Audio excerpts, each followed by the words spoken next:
welcome to the Sleon Productions podcast.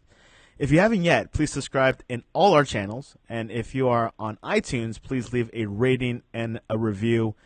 It will help us out tremendously. Today's guest is Tom Augenthaler. He is a consultant, international speaker, and founder of the Influence Marketer, where he helps companies leverage the power of influencer marketing to inspire, persuade, and increase business. Tom, welcome to the Sleon Productions podcast. Hey, man, thank you for having me. I'm really excited to be here. Can you tell us a little bit about yourself, your backstory? Sure. Like you said in the intro, I'm an influence marketer, and I've been doing this for probably about 10 years or so. Prior to that, I was doing public relations, and I did that for HP, the computer company, and I've also worked for major global PR agencies as well. I worked for a number of them over the years. And prior to that, in a different life, if you want to call it that, I worked on Wall Street as a stockbroker, and that was in New York when I still lived there. And so it's been kind of a long, weird journey with lots of twists and turns, but it's been fun and it's been pretty enlightening, and I've learned a lot along the way. Can you tell us about your company, the Influence Marketer, and talk about the subject influential marketing? Well, the website is theinfluencemarketer.com, and there I really talk about influence marketing, what it is, how to do it, things I encounter in the industry with clients, and the company is 551 Media LLC. It's an LLC, but I consult with corporations, and I come in and I do trainings with them, and I will at times even set up and lead their influencer marketing strategy for them and execute it. I've done it, like I said, in the past with corporate clients like HP, and when I was doing it for them, I set up their strategy and ran it for, in conjunction with them for about 6-7 years. And that was enterprise stuff, so it was all servers and networking and cloud computing, all that kind of stuff. So it wasn't laptops. It wasn't something that was tangible like that and you could hold in your hands. So it was a bit more challenging, but it was great because I got to really dive in and figure out what their needs were, where their target markets were, and then identify influencers that spoke to those target markets and build a strategy around that. So it was really a multi-pronged thing. So it was like involved events, whether it was their own events or going to industry events, and then doing other activities, virtual activities that wove the influencers into what they were doing already with their marketing and co-creating content with those influencers that spoke more meaningfully to their target markets. So, as you probably know, companies are really not that good at speaking to their target markets. They speak at them. They don't really have a dialogue with them. And that's because a company is a thing. It's an entity. It's not a person. And if you can inject some personality into that conversation through an influencer, it's going to resonate a lot with your target market, and it's going to be more meaningful, and it's probably going to impact them in a way that the company just putting out press releases or doing their typical marketing is never going to be able to do. One thing that I really learned from you is that people could have tactics on social media, and have gimmicks, do this, like people, and message them, but at times it might not be influential or personable. Can you elaborate on that? Yeah, sure, man. I think you bring up a great point. There's people out there every day telling you, whether it's blog posts or they're selling some coaching course or whatever they're doing, these are the tactics you need to use, if you're going to like become the next Frank Kern or the next Tony Robbins or the, whatever it is, these are the things that you need to be doing. And really, most of those tactics are not helpful unless you've got a real strategy behind it. You really know who you want to talk to. So, for instance, a guy like me, I need to be on LinkedIn a lot more than I need to really be on Instagram, for instance, right? Because my target market is going to be corporate people, agency people, people like that, and their dialogues are all happening on LinkedIn. So it really pays to figure out who the movers are in your industry and then to sort of cultivate ways in which you can reach out to them and start to get to know them. They can get to know you. And the way to do that is to really think of it as you're working with people. You're not doing technical things. It's working with people. So, for instance, you and I had a dialogue before we even got on this podcast together, right? I mean, you found me through Tyler, and now I'm making a real meaningful connection with you beyond just the podcast. I want to stay in touch with you going forward. You're doing interesting things in your business and in Florida. You're a guy that I want to know. And that's the way to think of it. It's not to think, oh, I need more likes on social media or I need more, of this, that, or the other thing there. Because a lot of that is really just ephemeral. It really doesn't move the needle too much for you unless there's something meaningful happening underneath it, right? So that's why people buy fake followers on Instagram. That's why they buy fake followers on Twitter, because they want to look like they're really popular, but, they're really not. I'd rather know 10 or 15 really quality people that are doing meaningful things in their business and have a dialogue with them that have 10,000 followers. It feels like LinkedIn's more personal. What do you think about LinkedIn versus Facebook and Instagram? Great question, man. I've been getting into LinkedIn more in the last 18 months or so, too. And I don't know what it is about the platform, but you and I connected there. I connected with Tyler there, right? I mean, I've been connecting with all of these different people that have helped me, and hopefully I've been helping them too, on LinkedIn. And it's easy to have a great dialogue there, but about business, right? Yeah. Where you and I could, go back and forth and talk about things, ask questions back and forth on Messenger there. And I don't feel like you're trying to sell me something. I'm not trying to sell you something. We're just two business guys going back and forth, trading some knowledge, maybe helping each other out a little bit. Hey, have you thought about this? If you thought about that, I'll introduce you to this person or that person. You might get something out of that. Where on Facebook, for instance, Facebook is, to me, it's turned into all like selling, right? People are constantly just trying to sell you something. I get these Facebook friend requests, and then before you know it, they're trying to sell me that, they're going to show me how to get to 7 figures, Meanwhile, they're living in a one-bedroom apartment or something, and it's like, yeah, well, if you can't get yourself to 7 figures, you're not going to get me there, right? So, and Instagram is just a different animal. Again, Instagram is a fun platform. There's a woman out there who does a great job from a business-to-business perspective. Her name is Sherry Hinish, and she's called the Supply Chain Queen. And she talks all about supply chain, right? This is a total business-to-business thing, right? Now, if you're not an enterprise or a large medium business, you're not going to give a crap about supply chain, right? No, not at all. But she's doing a great job out there and connecting with people like individually that are business people and attracting them to her feed there. I mean, she's doing a terrific job. She really is. And she's one of the few business-to-business people that I follow and really enjoy there. So it's growing. There is business-to-business stuff growing there. I think Instagram still has a lot of potential for people.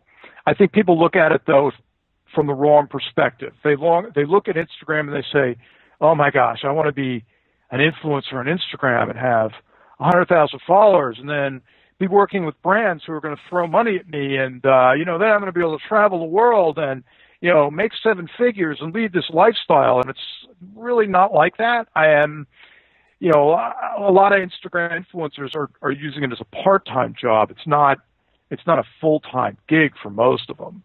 I look at Instagram as a way to find your audience on a different platform that might not be on Facebook or LinkedIn, and to drive them to wherever you want to drive them to. So if it's your website or something else or a landing page or whatever, if you've got a book or something, you can direct people to that. So I think there's great ways to use those platforms, but you just have to step back for a minute and think, okay, how can I use this to sort of reach my target market that I'm not reaching on the other ones?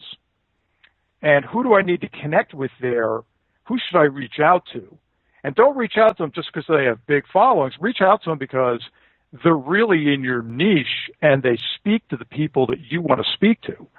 And they're worth knowing, right? I mean, you've got to like their content too, right? I mean, that's it. Like I told you about Sherry Hinish, I really like her content. Now, some of it's motivational, some of it's really, talks about supply chain, some of it is just, general business advice, but it's good stuff. So, I look for people like that, and I've made some great connections on Instagram, even though my following is like 300 people. Right? Yeah. I mean, you start somewhere. I've had people reach out to me, and I've made great business relationships with people as a result of just having a small following. So you don't have to have a huge following for all of this to have an impact on your bottom line, right? And and the growth of your business. Which I would like to piggyback on that. Actually, I follow this pizza podcast called Pizza Marketing Podcast, and this guy interviews pizza owners around the country. I'm not planning to open up a pizza restaurant. I don't even cook hardly. But I like their passion behind it. They're connecting with me. I got nothing to do with pizza. I like eating it, Yeah. But it's interesting how you were saying about, that lady on Facebook about supply chain. You got nothing to do with it. I got nothing to do with it. But I respect her passion. I like it. I'm hooked. And I remember a couple of years ago as well when Gary Vee was pushing, hey guys, I like the Jets, and it feels like I want to become a New York Jets fan. It's so weird. Well, the enthusiasm can be infectious, right? But you look at a guy like Gary Vee, and the guy lives and breathes his business. I mean, he really enjoys it. He loves what he does. It's obvious. You can't fake that kind of enthusiasm every day. And that's what's called authenticity, right? So when you're looking at influencers, you'll often hear the word, well, are they being authentic with their audience? Well, just the people that you and I have talked about here, the pizza guy that you talked about, supply chain queen, and then Gary Vee, all those people are being authentic, and they're building, audiences, genuine audiences that care about what they have to say. And when I look at their stuff, it helps me think a little differently, right? Because maybe it opens up an idea in your mind, or it sparks an idea in your mind that, hey, maybe I should look at this a little differently. This person gave me a point of view. I should look at that, incorporate that. Maybe I can make that work for me, right? So I think that's part of it, right? I mean, we're looking for things to sort of spark our imagination and give us a different point of view. Like, I don't know anything about the pizza business either. I'm like you. I love to eat pizza. I think pizza's great. I'm a big New York pizza fan, thin crust, big pizza pies and pepperonis on there, maybe some sausage,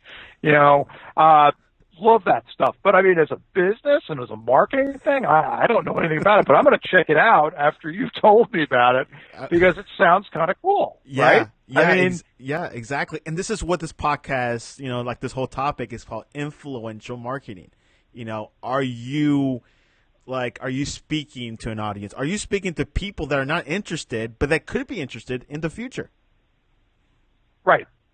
True, because I mean, people are building businesses every day. Yeah. And, they might not need you right now, but 6 months from now, they might need you, right? Or they might be looking around for that service that you provide, and they can think back, hey, Santiago, man, that guy's got a good podcast. I'm going to go, maybe I'll reach out to him. One of the things that I heard you speak, and I really love this part, was about values.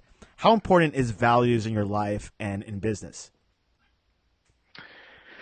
Well, I can only speak for me. I can't speak for other people, but you know, when you have a solid set of values and you're going to live by them, that's the whole key there. You can write down your values, whatever they are, right?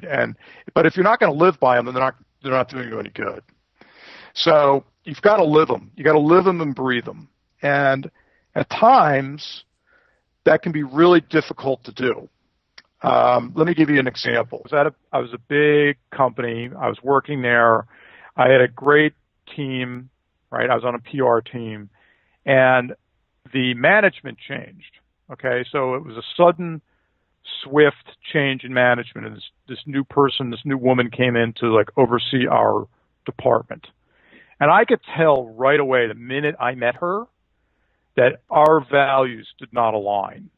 Give her what she wants and just do what she says, irregardless of how other people are going to be impacted, right? Right. And in particular, she wanted me to dump an agency that we were working with. Actually, this agency helped me with influencer marketing when I was first getting started with it. And it was just a couple of guys, and they had left the company they were with, and they had started up their own little firm, and they were helping us with influencers. And we had gotten phenomenal results after working with these guys, and they showed us the ropes. And I was just like, this is the future of marketing right here. This is it, right? Mm-hmm. And she was all about getting rid of them. And she wanted this PR firm to handle it all. And I was like, they're going to do a horrible job, and it's going to cost 3 times as much. But she didn't care because she just liked this firm, whatever, and they were tied at the hip together. I don't know, whatever the deal was. But so she wanted me to undermine the agency that I had been working with and to throw them under the bus, so to speak. And I remember she was pressuring me to do these things, and kind of, it wasn't overt. It was sort of suggested. It wasn't like she said, "I want you to throw them under the bus." It was more, like I said, suggested that I do it. And I remember confronting her one day over the phone. And I said, what? I'm not going to do this. I'm not going to throw them under the bus. I'm not going to say bad things about them just because you want me to. So it's not going to happen. I'm not going to do it. And actually, I'm going to fight you every step of the way as you try to. Well, class was out the door at that point, right? I knew that she was going to, and all she did then at that point was campaign to undermine me in every way she could. But it was uncomfortable. But you know what? I went to bed at night knowing that I didn't undermine other people for the sake of whatever she wanted to do. Just because it would have been easier, man. Let me tell you, it would have been easier. Yeah, get rid of them. Let's work with this PR firm. Let's do all that.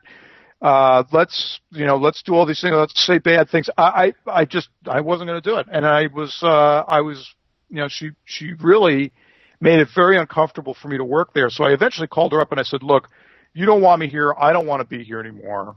So why don't we just, let's work a deal where I can, give me a few months to get out of here. And she did. And she was like, okay, fine. So, and then what happened was I ended up joining the agency that she wanted me to undermine. So I worked with them for. That's awesome, Tom. That's why I love you. So I ended up working for them for like 6 or 7 years, and then we picked up some great enterprise business to business stuff along the way. And, I never looked back. But that's what I mean by living your values. If you had to write a book, actually, what would the title be? Oh man, now you're going to ask me this question, and this is like, I could guess, but I've got a list of potential titles I've written down. I mean, there's like 20 or 30 of them, wow. And I haven't really, I haven't figured it out yet. But it's going to have like influencer marketing in there, or influencers, that word in there, because I think that that's an important word today, and it means a lot. However, it's misunderstood a lot too. So let me give you a for instance, okay? The influencer marketing world, if you want to call it that, is changing pretty rapidly. And I've seen it from the beginning to now because I've been so involved in it in every step of the way. What I mean by that is it's changing in that if you go to LinkedIn, for instance, like you and I were talking about different social platforms before, the conversation about influencer marketing is much, much different than you'll hear or see on Facebook. Okay? And that's a good indication of where everything's going. So on Facebook, influencer marketing to those people is media buys. Okay? It's digital marketing. So it's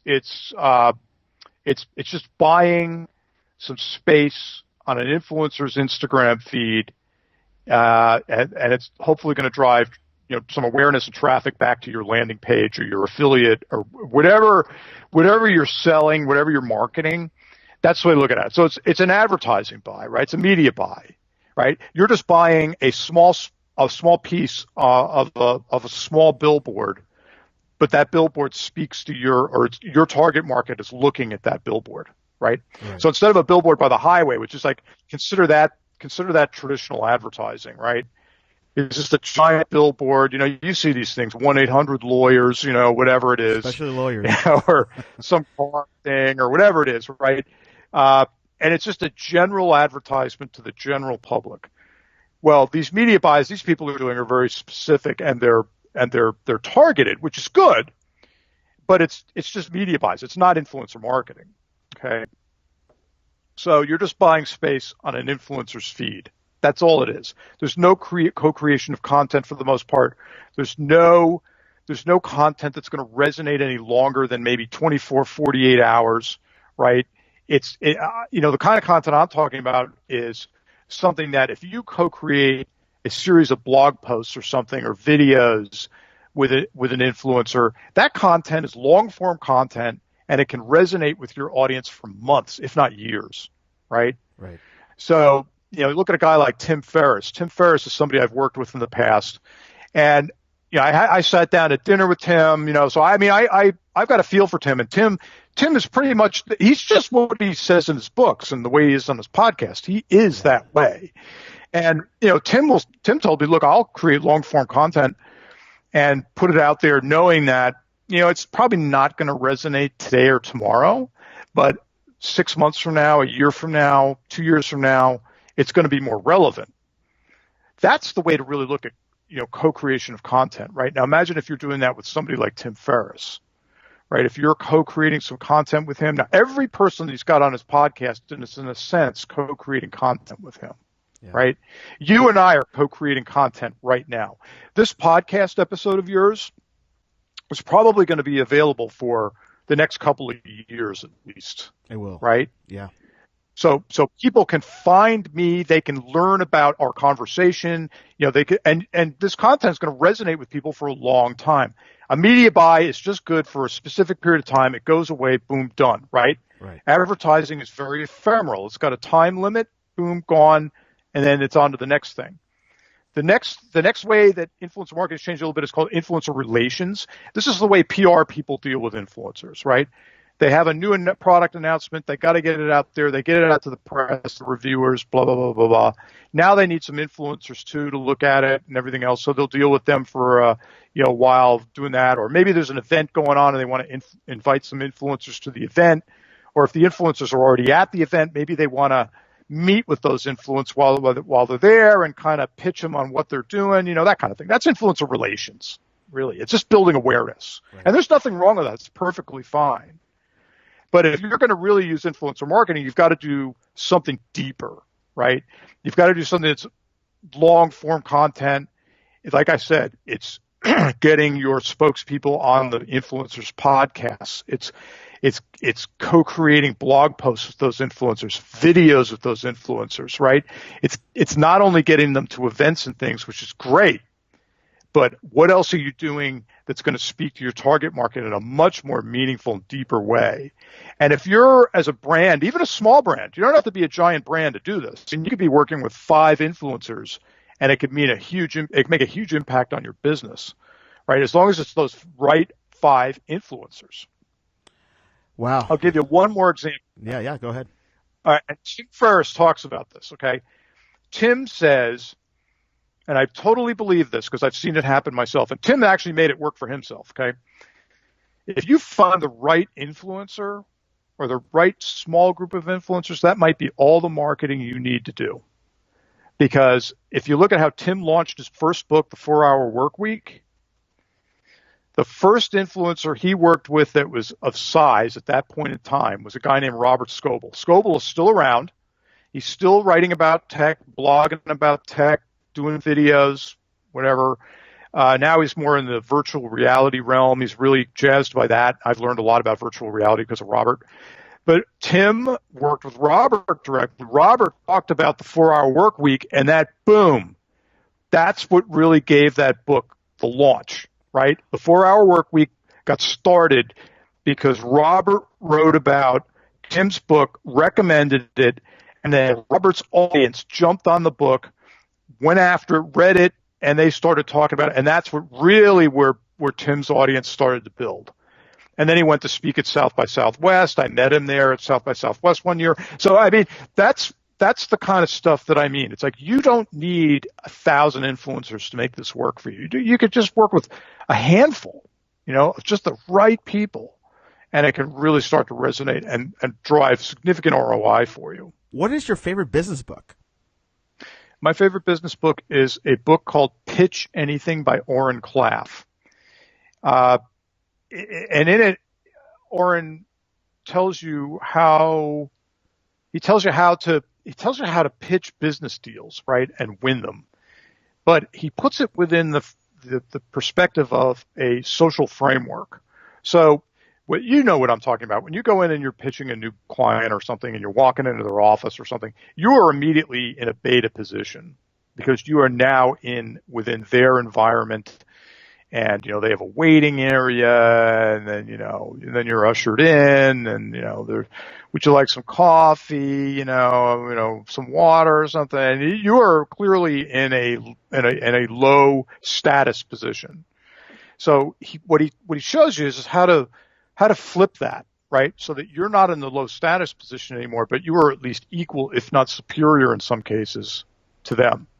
So I really think this is important for people, not just if you're going to go in and pitch business to people or to other businesses or whatever, or try to raise money, but think of it from just a social setting standpoint. So you go to a party and you don't know anybody, right? And everybody else knows each other. You are clearly in a lower status position than those people are because they all know each other, right? And I think that what it does is it kind of shows you that it doesn't have to be that way. You don't have to keep feeling awkward. You can kind of turn that around to your advantage, right? So it's all social framing. It's all just understanding, how you are in this particular strata of status at this particular point in time in this particular place. And I think that it would be really helpful to people because they can learn from that and then they can just turn it around and they don't have to feel awkward anymore. You don't have to stay in the beta position just because you're going in to pitch somebody some business. You can turn that around. I mean, turn it into a situation where you're interviewing them, right? I mean, that's what Klaff talks about. He's like, well, we have to have a dialogue here before I'm not just going to, accept your business. You have to tell us too, what are your values and everything? How do you do things? Because, we have to make sure that we're in alignment here and that I want you as a client. So you think about that, it's a little bit different. So Pitch Anything by Oren Klaff. Really, really appreciate you coming on. Any closing words? Just take a deep breath, relax a minute, take a cup of coffee outside, listen to the birds, the wind in the trees, the color of the sky. Just enjoy your life a little bit, relax, and remember that it doesn't all have to be answered today. Some things take time to find the answers, and it's okay. It's okay. And actually, I think that if you allow yourself to take a little more time to find the answers, you'll be well rewarded by doing so because those answers will be much more meaningful to you. Tom, I really appreciate you coming on to the Sling On Productions podcast. And thank you so much for having me. I enjoyed it, and hopefully we can get together sometime when if I make it to Florida. I'd love to do that.